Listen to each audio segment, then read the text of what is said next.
आप लोगों ने, बहुत लोगों ने गलत धारणाएं बना ली। धारणा क्या बना ली कि जो पाप करता है वो सुखी है, अधर्म पर जो चलता है वो सुखी है, जो धर्म पर चलता है वो दुखी है। ऐसा नहीं, जो धर्म पर चल रहा है वही सुखी है, और जो अधर्म पर चल रहा है वो अधर्म पर चलने वाला थोड़े दिन के लिए सुखी है, पर धर्म पर चलने वाला सदा के लिए सुखी है। इसलिए अधर्म का रास्ता त्याग दीजिए और धर्म का रास्ता अपना लीजिए।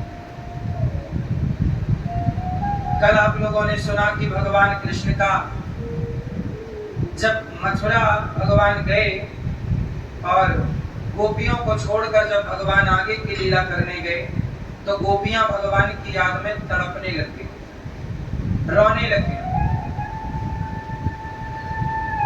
गोपियां भगवान को बहुत प्रेम करती हैं। जब गोपियों का प्रेम भगवान ने देखा और सुना तो गोपियों के प्रेम के लिए भगवान ने उद्धव जी को भेजा। कहा घनश्याम ने उद्धव से वृंदावन जरा जाना, वहां की गोपियों को ज्ञान का कुछ तत्व समझाना। विरह की वेदना में वे सदा बेचैन रहती हैं, तड़प कर आह भरती हैं और रो रो कर ये कहती हैं। गोपियां क्या कहती हैं? है प्रेम जगत में सार, है प्रेम जगत में सार और कुछ सार नहीं।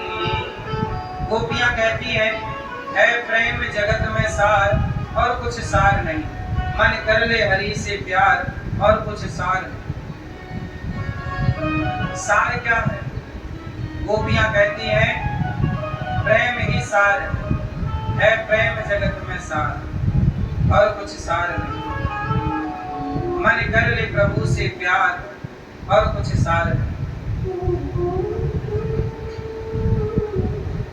भगवान अपने भक्तों से क्या चाहते हैं?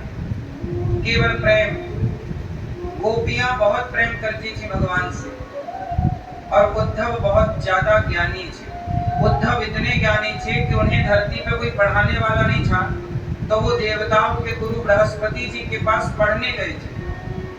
जैसे आपका बेटा पढ़ने किसी का अमेरिका, लंदन, जापान, पेरिस जाता है, ऐसे उद्धव जी पढ़ने कहाँ गए थे? स्वर्ग। बृहस्पति जी ने पढ़ाया। मतलब उद्धव जी इतने ज्ञानी थे कि उनके जैसा ज्ञानी धरती पर कोई दूसरा नहीं था। उनके जैसा ज्ञान इस धरती पे ना भूतो न भविष्य थी, न पहले था न कभी होने की संभावना है। कृष्णेयां प्रवरो मंत्री कृष्णस्य दैतः सखा, शिष्यो बृहस्पति साक्षात उद्धवो बुद्धि सत्तम। उद्धव जी ऐसे बुद्धिमान ज्ञानी थे, इतने ज्ञानी उद्धव कि उन्हें पढ़ाने वाला कोई नहीं।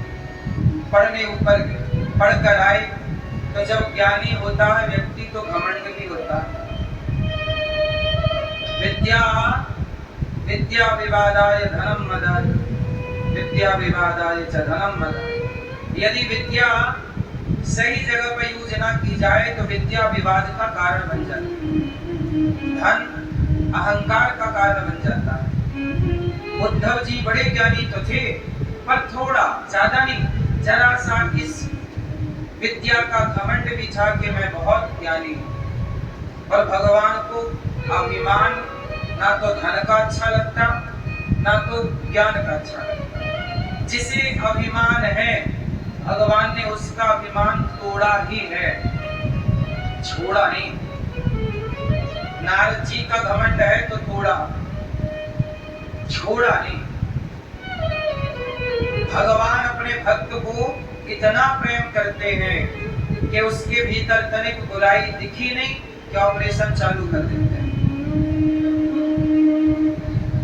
क्योंकि इस बुराई का इलाज नहीं करेंगे तो बुराई उस भक्त का नुकसान करती चली जाएगी। इसलिए आपके जीवन में जब ठोकर लगती है, यदि माँ ने बच्चे को एक थप्पड़ मारा है, इसका मतलब ये नहीं कि माँ बच्चे की दुश्मन है।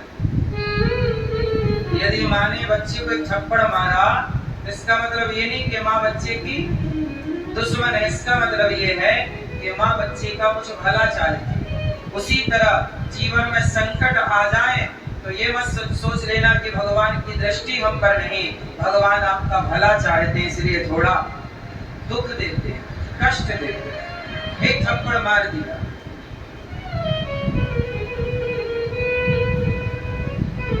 बात समझ में आई कि नहीं?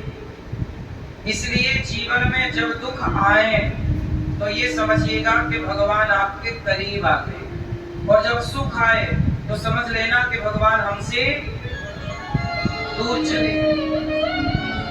दुख में सुमिरन सब करें, सुख में करे ना कोई, और जो सुख में सुमिरन करे सो दुख काहे को।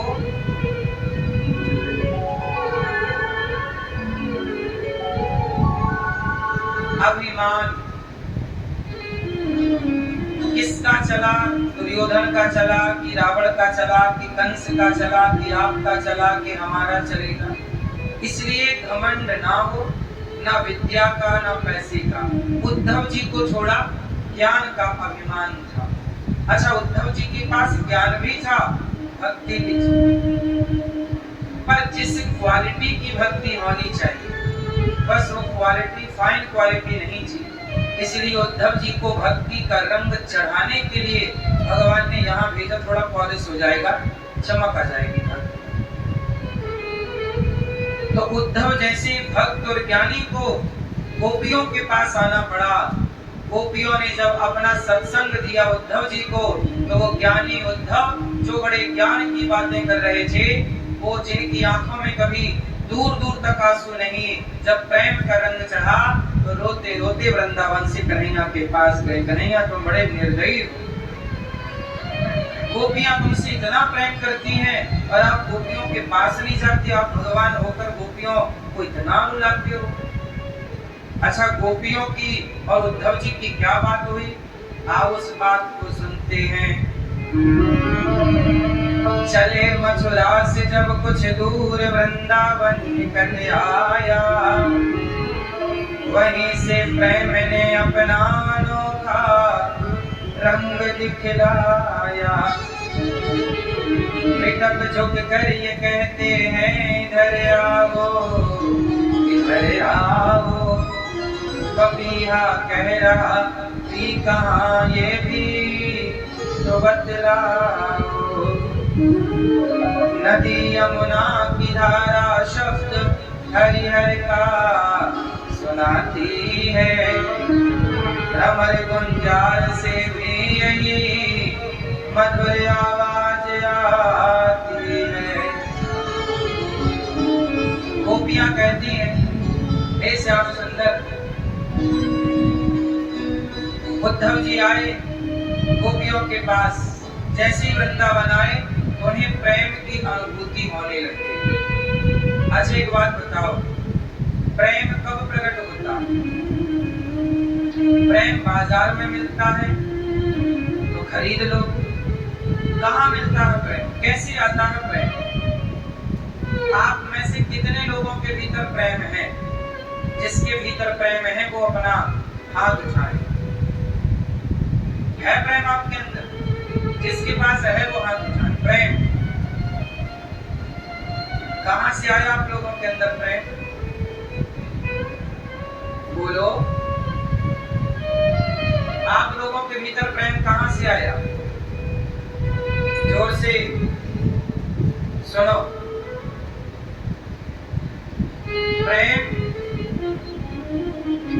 प्रेम बाजार में नहीं मिलता, प्रेम बाहर की वस्तु नहीं है, प्रेम प्रकट होता कब?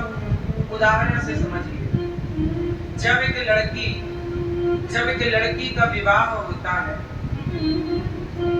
और वो लड़की जब गर्भवती होती है, तो जब स्त्री को पहली बार पता चलता है कि मैं गर्भवती हूँ, उस गर्भ के बच्चे को उस लड़की ने, उस स्त्री ने देखा नहीं, लेकिन बिना देखे ही उस पेट में पल रहे बच्चे के प्रति उस लड़की के मन में प्रेम जाग